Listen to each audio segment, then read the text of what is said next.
যাই বলে কি আমরা এখন যাত্রা শুরু করছি শ্রী শিবগৌরী শ্রাইন বোর্ড। দেখতেই পাচ্ছেন এখানে বোর্ড 3.5 কিলোমিটার রাস্তা। এই 3.5 কিলোমিটার রাস্তা আমাদের হেঁটে অথবা আপনারা ঘোড়ার মাধ্যমে যেতে পারেন। এই হচ্ছে মেন গেট। এই মেন গেটের ডান দিকে আপনার রেজিস্ট্রেশন কাউন্টার আছে। আপনারা যতজন যাচ্ছেন ওখান থেকে রেজিস্ট্রেশন করিয়ে এই গেটের মাধ্যমে আপনাদের চেকিং করে এই রাস্তা দিয়ে প্রবেশ করতে হবে। এই হচ্ছে মেন ব্রিজ। এইখান থেকে যাত্রা শুরু। এখান থেকে আপনারা ঘোড়াও করতে পারেন, হেঁটেও যেতে পারেন। ঘোড়া করলে আপনার আসা যাওয়া মিলিয়ে 600 টাকা লাগে, এক সাইডে করলে 300 টাকা। যাই বলে কি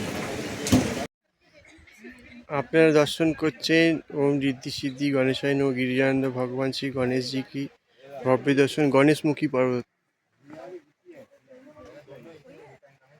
এই সামনে যে পর্বতটা দেখছেন, দেখুন গণেশের আকৃতি সুরের মতো এই পর্বতটি। এটিকে গণেশজি পর্বত বলে আখ্যা দেওয়া হয়েছে। এটা আমাদের শিবগৌরী যাওয়ার রাস্তাতেই পড়ে। ভালো করে ভব্য দর্শন করুন গণেশজি পর্বতে।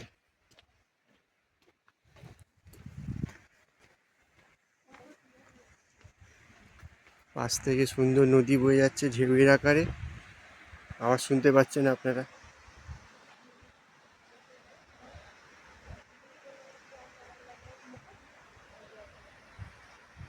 দারুণ প্রাকৃতিক সৌন্দর্য।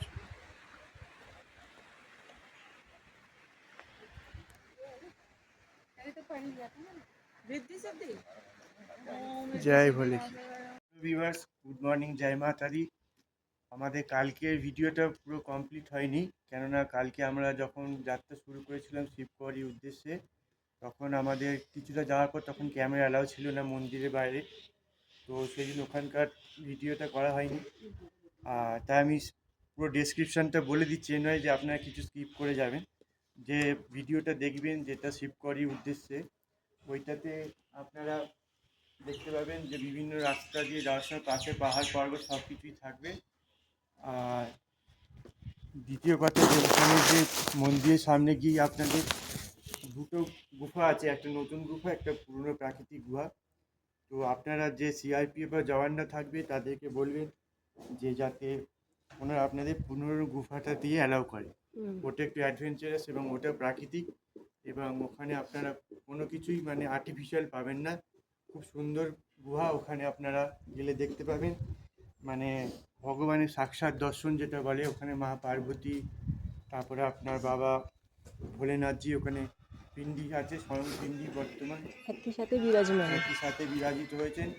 ওখানে আপনি বিষ্ণু ভগবান থেকে শুরু করে ওনার যে নাগ দেবতা সবার 33 কারো যে দেবদেবতা আমরা যাকে বলি বাংলার পুরাণ মতে, সেখানে আপনার সাক্ষাৎ দর্শন হবে। এবং ওখানে থেকে কথিত আছে যে ওইখান থেকেই মা পার্বতী এবং ভোলে বাবাকে নিয়ে অমরনাথে রওনা দিয়েছিলেন অমৃত কথার বাণী শোনাতে শোনাতে। এবং ওখান থেকেই যুধিষ্ঠির স্বর্গের পথে রওনা দিয়েছিলেন, ওখান থেকেই স্বর্গের পথ শুরু হয়েছে, এরকম মান্যতা আছে। এবং এই যে গুহাটা যে মেন প্রসিদ্ধ, সেখানে ভস্মাসুর নামে এক অসুর ছিল, যিনি মহাদেবের বরেতেই মানে আশীর্বাদ প্রাপ্ত হয়েছিলেন যে উনি যদি কারুর মাথায় হাত রাখেন সেক্ষেত্রে সে নিজেই ভস্ম হয়ে যাবে। তো বাবা এই বরদান দেওয়ার পর বুঝতে পারেন যে ওনার বরদান দেওয়াটা ভুল হয়েছে, এবং ভীষ্মাসুর যে ছিলেন সে ওনাকেই প্রথম ভস্মা করার উদ্দেশ্যে ওনার পেছনে পড়ে যান। এবং উনি তখন মহাদেব বিষ্ণু ভগবানের কাছে এই কথা বলেন। তো বিষ্ণু ভগবান তখন এক মায়াবী সুন্দরী রূপ নিয়ে, রমণী রূপ নিয়ে ওনাকে মোহিত করেন। এবং ভস্মাসুর তখন এক নৃত্যকলায় ব্যতীত মানে নৃত্যকলার মধ্যে আবিষ্ট হন। এবং সেই নৃত্যকলার সময় ভস্মাসুর নিজের হাত নিজের মাথায় রেখেই উনি ভস্ম হয়ে যান। এইভাবে এই যে গুফা, এটাতে আপনার পুরো কাহিনী বর্ণিত আছে।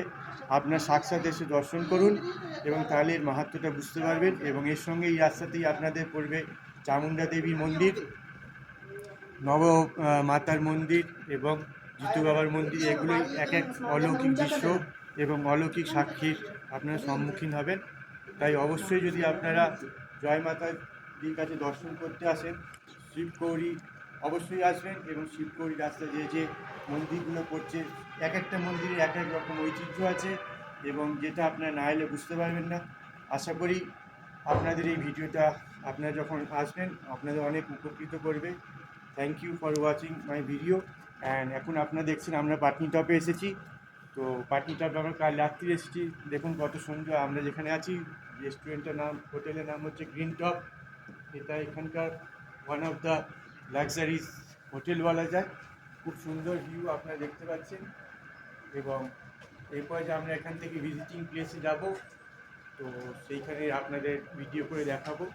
কাটরা থেকে এই এরিয়ার দূরত্ব আপনার 85 কিলোমিটার। আপনার কাটরা থেকে পাটনিটপ আসতে প্রায় গাড়িতে সময় লাগবে 2.5 ঘন্টার মতো। ওকে, থ্যাংক ইউ।